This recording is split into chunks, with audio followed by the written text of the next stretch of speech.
Good to see you. I'm here to do a tag video from my friend Greg, another bibliophile reads, an original tag by him, and I hope you were as surprised as I was because it's about music. My 12 favorite songs. Well, the title of the tag is a reader's favorite songs tag, and it's just a list of your favorite songs and how they may or may not relate to your reading tastes. So I have several albums down here to hold up.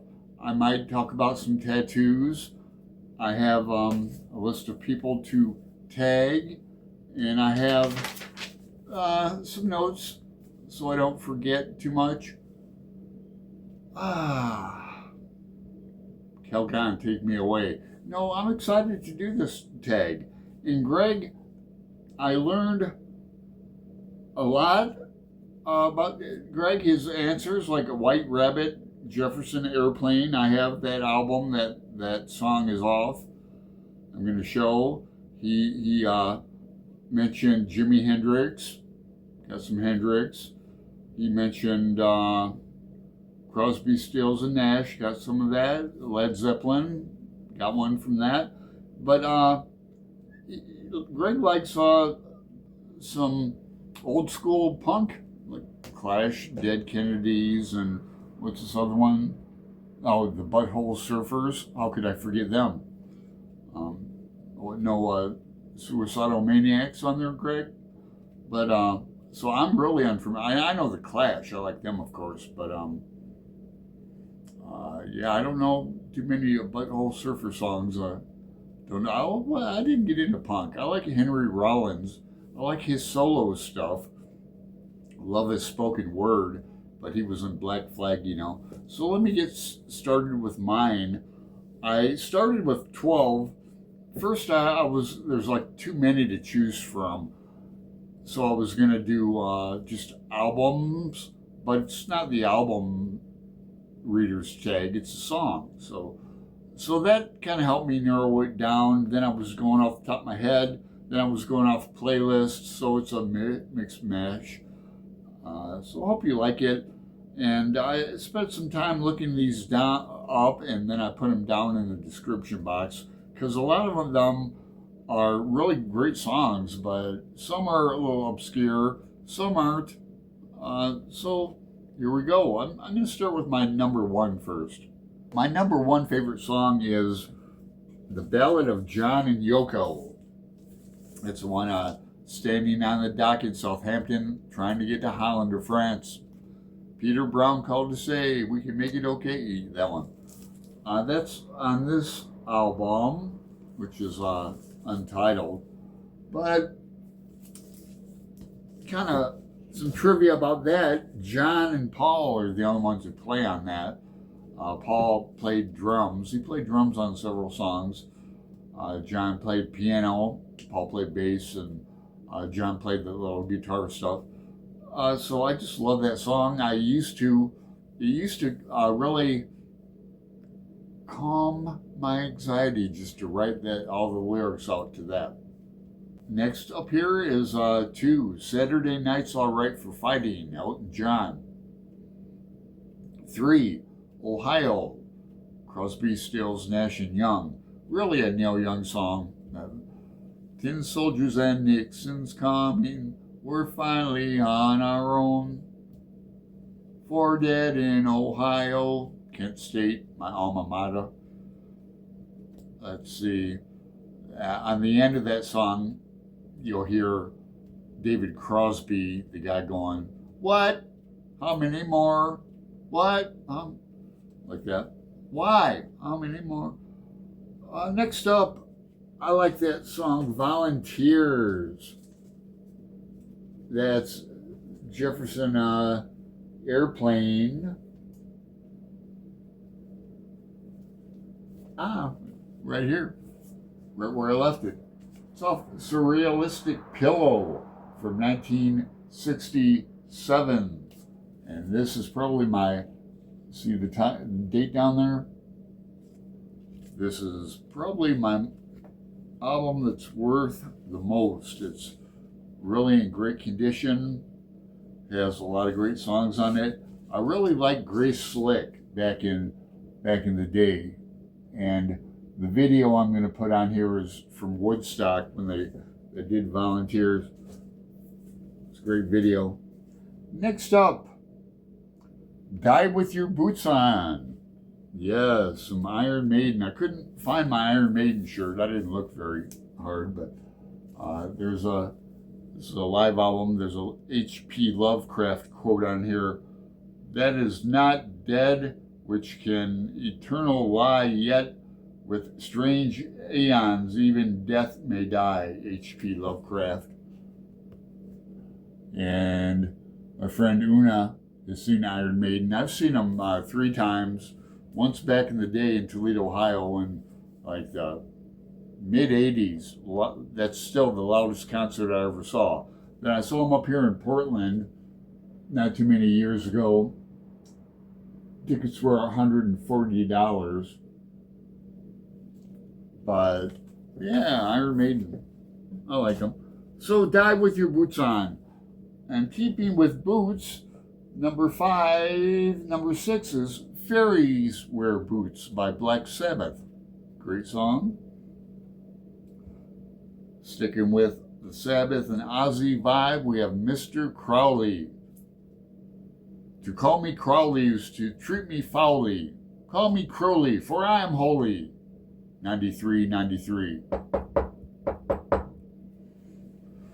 Yeah, I know Mr. Crowley a wee bit of Lester Crowley. Hey, I'm going to be on Elaine at Cobalt Dragon, her channel, on Thursday, talking about tarot, Mr. Crowley, and Kabbalah, and crystals, and all things woo-woo. 8, Shattered by the Stones, one of my favorite albums. Some Girls. I have a few Stones albums, but I used to have them all. Still in a box in Toledo at Molly's. Yeah, at Molly's. Maybe I'll just take pictures of a few tats I'm going to talk about and show them up here.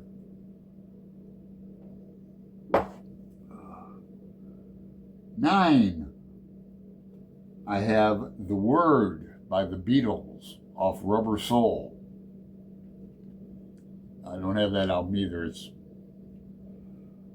Or I could pick Paperback Writer by the Beatles. I like that. You know, both kind of writing songs. The Word. Let's see, 10. Stone Free by Jimi Hendrix. I've had this album forever, since high school. Smash hits. Probably one of the first ones I got, but Stone Free is on here.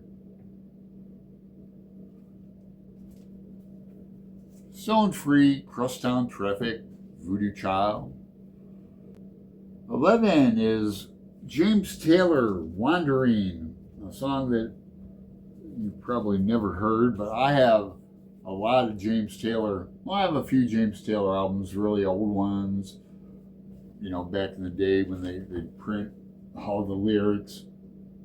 I've seen James Taylor 3 times, twice back in the day in Ohio. Then I recently saw him up here with Jackson Browne open for him. And then they closed the show together, and I have a video. I'll link below to that footage. I kind of reviewed that concert. I have them.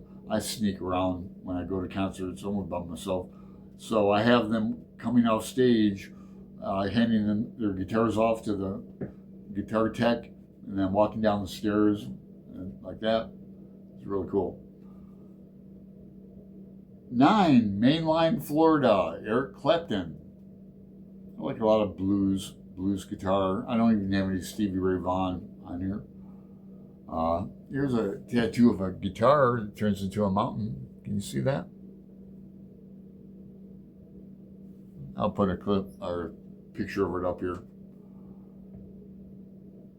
13, Led Zeppelin, The Bridge. I guarantee most everyone has it. Unless you have that Houses of the Holy album. Yeah, that's it's like side B. Zeppelin never released any singles. And last but not least is my old friend Todd Rundgren. I've seen him many times. Not recently, unfortunately. My favorite song by him is probably, it's off this one, A Wizard, a True Star. I have two of these because this one is the original with the like cut corners and it opens up. But this is a great album. Todd Rundgren. Saw him in Kent State in 1983-ish, and he brought people up on stage. He was really interactive back then, and I just became a fan, big fan, and saw him in Arizona a few times. I met him briefly, got his autograph a couple times. He's real personable, but now he lives in Hawaii. Great guitar player, great songwriter, Todd Rundgren. A dream goes on forever. So I'm going to tag a few people. I'm going to tag Maeve. I haven't heard from her in a while. I'll tag Danellia, an Uncommon Reader. Want to see what she thinks. Brian at Bookish. We talked about Rush briefly on the Monday night or Monday live show on Monday. Sonya at Enthusiastic Reader. Angelia at Read and Reread. Roz at Scaladellian About the Books. Be interesting to get her take on this, huh? Let's see, Hannah at Hannah's Books. Una at the Codex Cantina. I'm gonna mention it to him personally and make sure he sees this because he's an Iron Maiden fan too. I was in undergrad school at Kent in my 19, 20, 21, 22 when heavy metal back in the 80s, hair metal bands, Motley Crue, and Maiden and all that. I actually liked Rat better than Motley Crue at the time. I didn't dress up like some of my friends in heavy metal leather and all that. Like some do, got a faux leather jacket. But I used to have two earrings in my left ear, one hoop and one a dangling mace. I had like one tattoo because I got it I was a wild child. But so a lot of people, you'd be surprised, like metal. But I have a wide variety of tastes from James Taylor to Megadeth, let's say. So, I hope you like this tag video. Learn a little more about me. Maybe that explains a lot. And if you're watching this, you're tagged. So, thanks for your time. Appreciate it.